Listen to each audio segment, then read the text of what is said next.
There is a question most doctors never think to ask you, and it is a question that could genuinely change the entire trajectory of your health after 50. The question is not about your cholesterol, not about your blood pressure, not even about the number on the scale. The question is this: how well are your cells actually listening to insulin?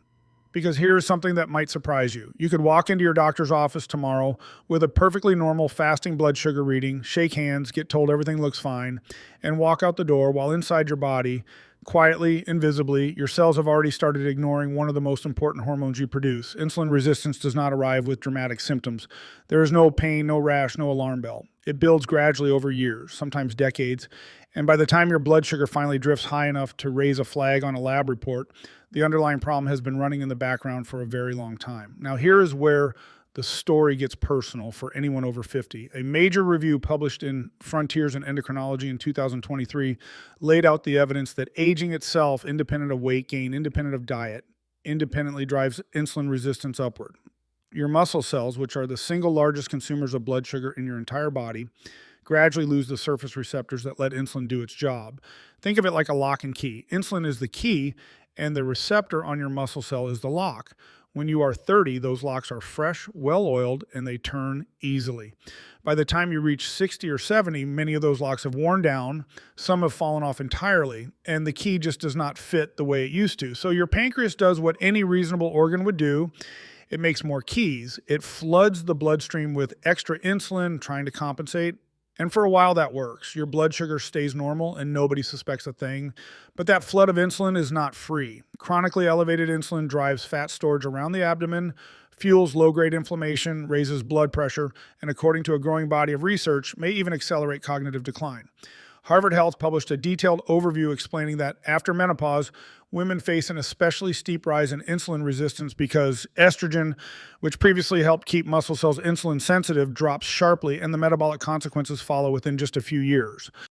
So the picture is clear. As you age, your cells become harder to reach, your pancreas works overtime to compensate, and the excess insulin itself starts causing damage. It is a self-reinforcing loop, and it is the silent engine behind much of what we casually call getting older. The good news, and there is genuinely good news here, is that 5 specific foods, none of them exotic, none of them expensive, can meaningfully interrupt that loop, not by replacing medication, not by performing miracles, but by working through distinct biological pathways that address the actual mechanisms driving insulin resistance in aging bodies.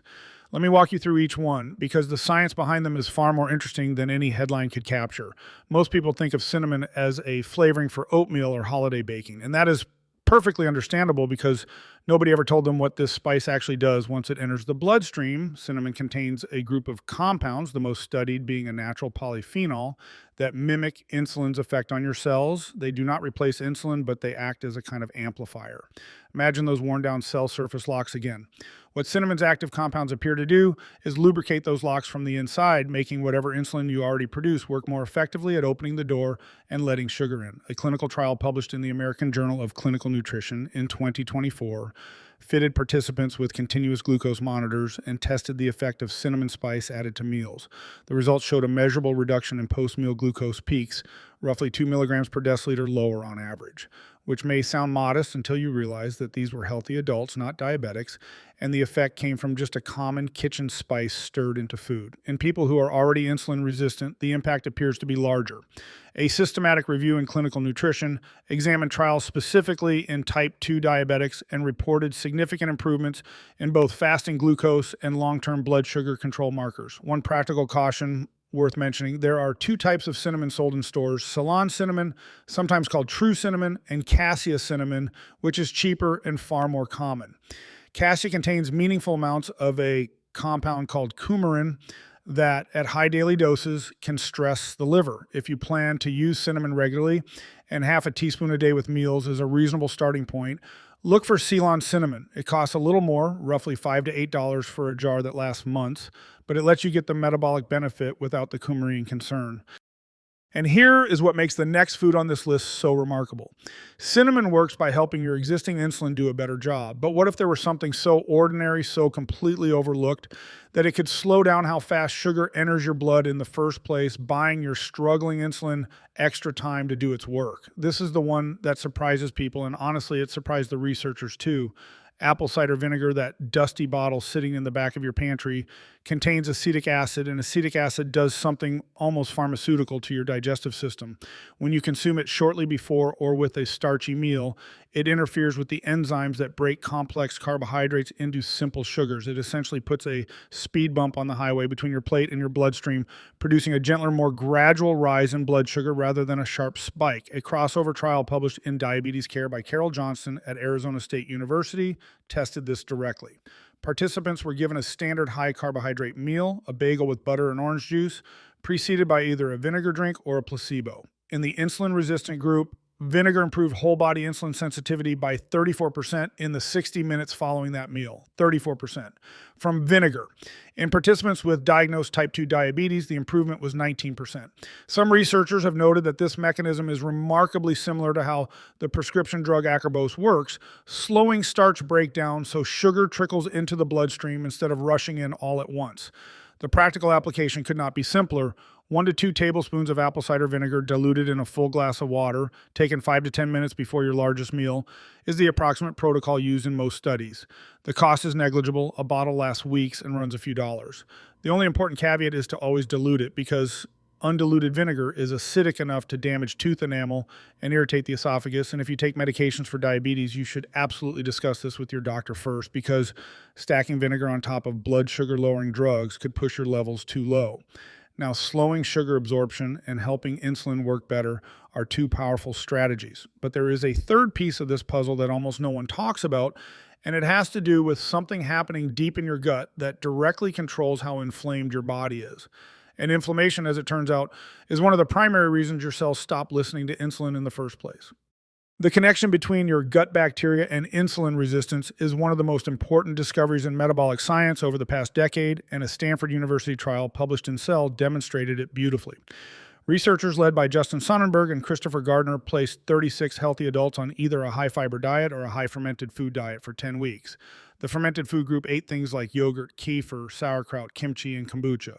What happened was unexpected. The fermented food group showed a significant dose-dependent increase in gut microbial diversity, and all 19 inflammatory markers measured in their blood decreased, including interleukin-6, one of the key molecules directly implicated in driving insulin resistance. Here's why that matters so much for seniors. As you age, your gut microbial diversity naturally declines. Fewer species of beneficial bacteria means less production of short-chain fatty acids like butyrate, which serve as fuel for the cells lining your intestines and help regulate immune function throughout the body. When that lining becomes compromised, fragments of bacterial cell walls leak into the bloodstream, triggering a chronic low-grade inflammatory state that researchers call metabolic endotoxemia. And that inflammation directly impairs insulin signaling in muscle and liver cells. It is like pouring sand into those already worn locks we talked about earlier. What the Stanford study showed is that fermented foods can reverse this pattern, not over years, but over weeks. And here's the part that surprised even the researchers, the high fiber group.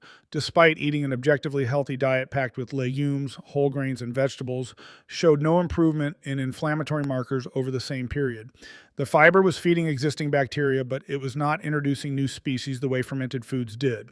The practical takeaway is beautifully simple. A small serving of yogurt with breakfast, a forkful of sauerkraut alongside dinner, or a glass of kefir in the afternoon can begin shifting your gut environment within days. These are inexpensive, widely available, and for most people, genuinely enjoyable.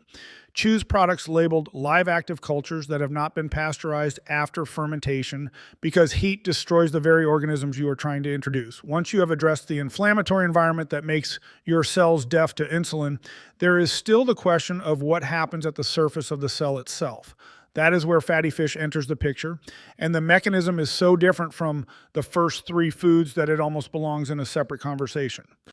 Salmon, sardines, mackerel, and herring are rich in long-chain omega-3 fatty acids, specifically EPA and DHA, and these molecules do something remarkable at the level of your cell membranes. Your cell membranes are not rigid walls. They are fluid, flexible structures, and their composition directly affects how well receptors embedded in them can function. When your membranes are loaded with the kinds of fats that come from heavily processed foods, they become stiffer and more resistant to change, and the insulin receptors sitting in those membranes literally cannot move and flex the way they need to in order to transmit signals properly. Omega-3 fatty acids from fish integrate into these membranes and restore their flexibility. Think of it as replacing dried out weather stripping around a window with fresh, pliable material. Suddenly, the window opens and closes smoothly again. A meta-analysis published in Prostaglandins, Leukotrienes, and Essential Fatty Acids pooled data from multiple randomized trials and found that omega-3 supplementation significantly reduced insulin resistance, particularly in people who were already metabolically compromised.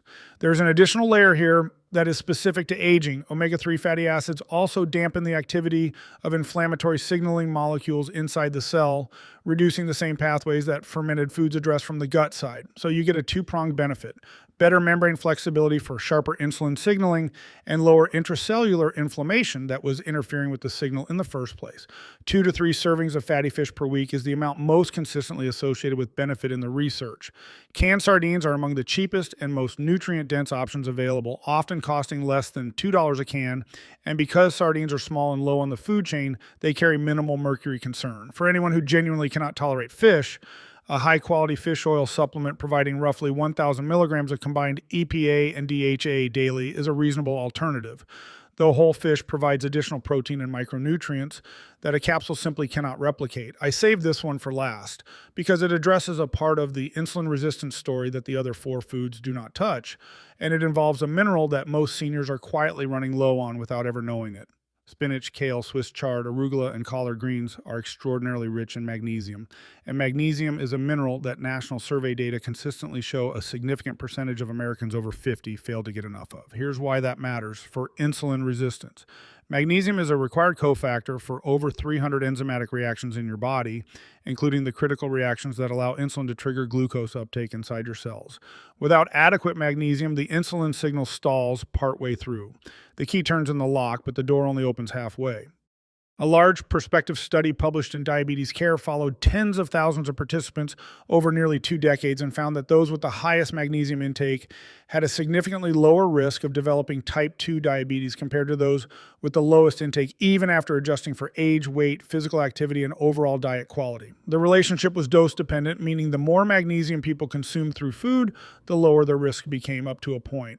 What makes leafy greens particularly elegant is that they deliver magnesium alongside fiber, nitrates that support blood vessel health, and antioxidants that protect the very cells you are trying to make insulin sensitive again. It is not a single ingredient fix.